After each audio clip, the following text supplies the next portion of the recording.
He makes a better energy commissioner than he does a catcher, that's for sure. He's Kevin Gunn. Kevin, welcome in the studios here at the Big 550 KTRS. Good to see you, McGraw. What is your official title over there, or what were you? I was the chairman of the Missouri Public Service Commission, and now I'm a lawyer over at Polsinelli. Okay, and with you is Marty Cortez. Marty, welcome to Big 550 KTRS.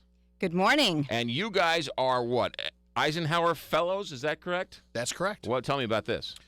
The Eisenhower Fellowship was an organization that was actually started back when Eisenhower was president. It was given as a gift to him by some of his friends for his birthday, and it's essentially an international exchange program. It brings international fellows from all over the world to the United States for a course of study, and they're high-functioning professionals, mid-level professionals, and then they send 8 to 10 USA fellows individually to other countries for about 4 to 6 weeks.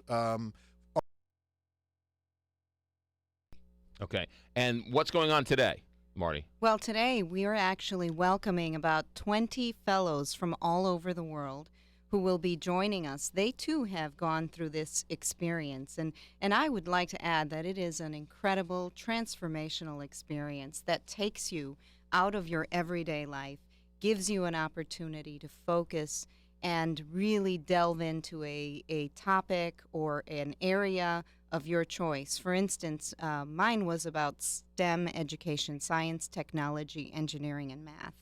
And, you're able to go abroad and visit and consult with other thought leaders and leaders in their field to learn more about your specific topic. Gotcha. So all these people are coming into St. Louis today or for the next couple of weeks? They'll be here for a couple of days, and we're meeting at the Four Seasons for what we call an unconference. It's going to be somewhat of a TED Talks approach to building collaborations, partnerships, sharing of ideas across borders, across sectors, to build what we hope will be consequential outcomes from this time we spend together. Is this open to the public? Can people come and listen to this? It's by invitation only. Gotcha. Okay. What was your focus? I actually went to Australia for about 5 weeks and studied energy and economic development. It was amazing how similar Australia was to Missouri. They have a federal and state system. They primarily generate electricity from coal. They were dealing with renewable integration and dealing with carbon pollution. This was in 2009, and so it was. They were ahead of where the United States was in having the debate on climate issues, on energy efficiency, and really converting their economy from a coal-based generation system to something else. Yeah. Missouri, is it true that Missouri is one of the leaders when it comes to solar energy?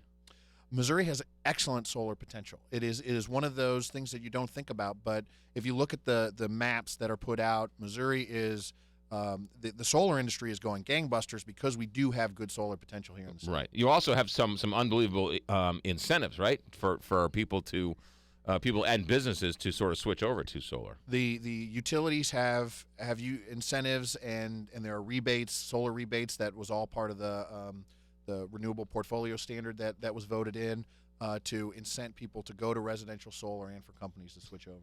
So are you invited to be a fellow, and how does this work? What are the requirements? Sure. The program identifies, and I would like to say in 2007, Chancellor Mark Wrighton and retired Chairman and CEO of McDonnell Douglas, John McDonnell, formed a feeder a committee here, a blue ribbon steering committee, to identify professionals and leaders in our region who are mid-career, ages 32 to 45. Those are the guidelines of the program. So it's by invitation only. Their steering committee will identify people that they'd like to invite to apply. So we were both invited to apply to the program. And then it's a very vigorous vetting process to be accepted. Once you're accepted, a customized program is designed for you by the Eisenhower Fellowships Organization. They do actively recruit, but if you go to efworld.org, that's the website, and there is an application process. So if you are interested, you don't have to kind of be tapped on the shoulder to do that. If you find something and you're interested in, and the USA Fellows, you design your own program, essentially. We have had people that have gone over to look at infant mortality rates. We have people that have studied industrial development in China and Singapore and things like that. So the idea is to give you an opportunity to take whatever your profession is right now and bring it to the next level and develop a network of professionals around the world that can help you develop.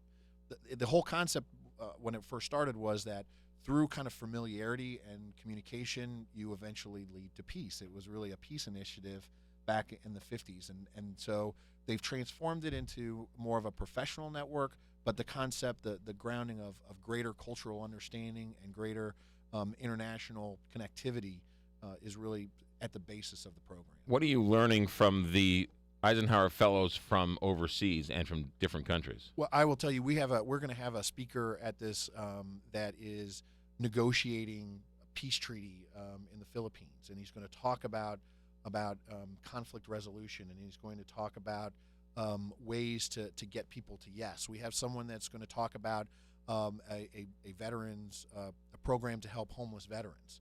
So the idea is that you learn how they deal with the problems in their country, you learn how they've innovated, the challenges that they've overcome, and then you translate that into your own professional career and into your own communities.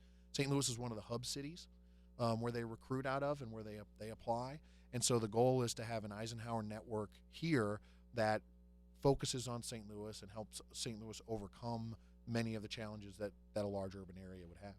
For instance, some of the work that needs to be done in our region with public school education, we have a couple of fellows who decided to partner. Otherwise, they would have never have met. But they've created a low-cost tablet that can now be used and is, in fact, being tested in the Philadelphia public school districts for low-income schools and children in middle school and high school. To sort of gauge and assess their level in math and science, and to help their teachers identify programs to narrow the gaps in their learning. I would think if you want a peaceful resolution to any problem in the world, you bring them to Ted Drew's and put a frozen custard in their hand. You never see a fight in the parking lot at Ted Drew's. You know That's what? right. Maybe I'm you for should tap McGraw on the shoulder, and maybe he can become an Eisenhower Fellow. Yeah, no, I'm You not. can I'm share about. his I'm about ideas. conflict. I'm not about conflict resolution. I think the State Department has a ban on McGraw traveling internationally. All right, so Kevin Gunn and Marty Cortez, what do you want people to know about this Eisenhower Fellowship going on? We'd love you to go to efworld.org, learn a little bit more about what's happening, and the goal really is to get people that are interested to go. We'd love to recruit people to join the network and grow the Eisenhower Fellow Network that we have in St. Louis. We've got great folks, Mike McMillan, Clint Zweifel, Michael Main from Ameren. We've got people from Boeing, Emerson, and Monsanto. And take a look, see if you're interested, and if you are, then you can follow the directions on applying, and we'd love to have you. That's Kevin Gunn and Marty Cortez. Gentlemen, ladies, thanks for coming in. Have a good day. Thank you. You got it. 7:29 here, Big 550.